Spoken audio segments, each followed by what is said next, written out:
દર્શક મિત્રો, મહામંથન મંતવ્ય ન્યૂઝમાં આપનું સ્વાગત છે। ગીર સોમનાથના કોડીનારમાં પૂર્વ સાંસદ દિનુબોગા સોલંકી પર કોળી સમાજના મહિલા દ્વારા ગંભીર આરોપ કરવામાં આવ્યા છે, જેમાં તેમના ભોગવટની જે જમીન આવેલી છે આ જમીન પર દિનુબોગાને તેમના માણસો દ્વારા તોડી પાડીને ત્યાંથી રસ્તો કાઢવાનો પ્રયાસ થતા હોય ત્યાં સુધીના આરોપો મહિલા દ્વારા કરવામાં આવ્યા છે। આ સમગ્ર ઘટના મામલે કોળી સમાજના મહિલાએ ધારાસભ્ય જિગ્નેશ મેવાણીને પત્ર લખ્યો છે અને આ પત્રમાં તેમણે મદદની ગુહાર લગાવી છે।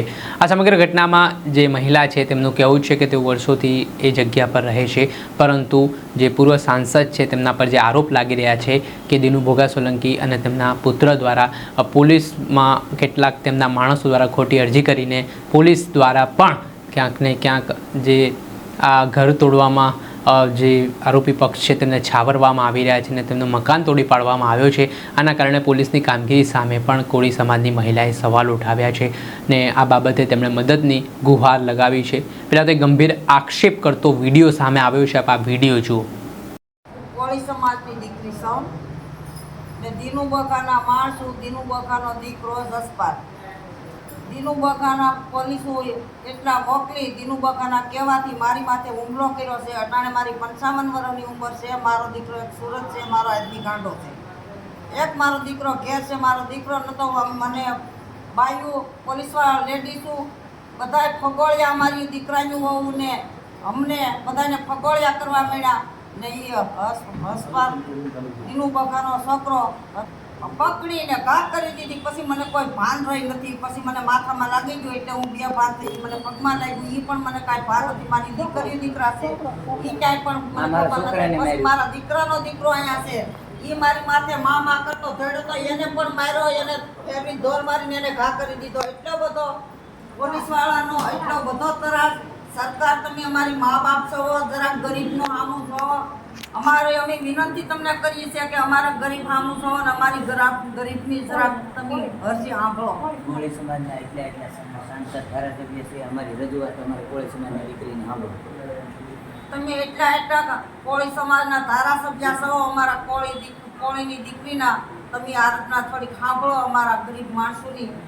તો એટલે અમારી વિનંતી છે, આ મોટા માણસો આવીને અમારા ગરીબ માણસ માથે હુમલા કરી જાય, પસા 60 વર્ષની ઉંમરે, એ કોઈ વાજબી નથી। ધારાસભ્ય અને કોળીના ધારાસભ્યને બધાને હું વિનંતી કરું છું કે આનું તમે કામ કરો। હવે ને અમારી જમીન લૂંટી લે અટાણે અધ્વૈસે જમીનમાં મેં એને કીધું કે કલેક્ટર ને મામલતદારનો મામલો છે, આ તમે આવી કલેક્ટરને લાવો, મામલતદારને લાવો, એના નકશામાં જ્યાં કેળો હોય એને અમે આપવા મંજૂર છે।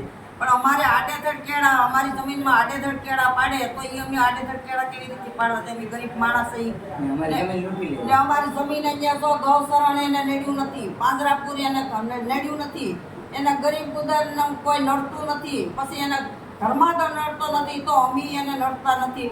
અમારી એટલી જમીન લેવા માંગે છે। અહીંયા જો પાંજરાપુર લઈ લીધું, પછી ગૌશરણ લઈ લીધું, પછી સિસાઈ લઈ લીધી ને હવે અમારી જમીનમાં હાથ નાખવા આવે છે। અમારે 100 વર્ષ પહેલાનો કબજો છે, અમારે માલિકામાં છે, અમને માલિક કોઈ કાંઈ કહેતા નથી। આ દિનુબોગાને અમારી જમીન લેવાની છે। દિનુબોગા જમીન હાટું થાય એના માણસોને મોકલે, પોલીસવાળાને મોકલે, એના ભેગી લેડીઝોને મોકલે ને અમને મારકૂટ કરાવે છે ને એનો આધાર તો મારી માથે હુમલો કર્યો એનો ખુદ દીકરો જસપાલ। જે રીતે આપ વિડીયોમાં જોઈ શકો છો કે પૂર્વ સાંસદ દિનુબોગા સોલંકી અને તેમના પુત્ર સહિતના લોકો પર ગંભીર આરોપો હાલ લગાવવામાં આવ્યા છે ને આ મામલે તેઓ કહી રહ્યા છે કે જે માઇનિંગ માટે તેમજ વીજપોલ નાખવા માટે જે રસ્તો ત્યાં એમના વચ્ચે મકાન પડે છે ને આ મકાન અડચણરૂપ હોવાથી તે તોડી પાડવામાં આવ્યો છે, જેને લઈને તેમણે ન્યાયની માંગ કરી છે ને આ બાબતે તેમણે સમાજના આગેવાનોને પણ અપીલ કરી છે। જોવાનું રહ્યું કે કોળી સમાજના આગેવાનો આ ઘટનાને કેટલી ગંભીરતાથી લે છે। દર્શક મિત્રો, આવા જ વિડીયો જોવા માટે મહામંથન મંતવ્ય ન્યૂઝ જોતા રહો, લાઇક કરો, શેર કરો।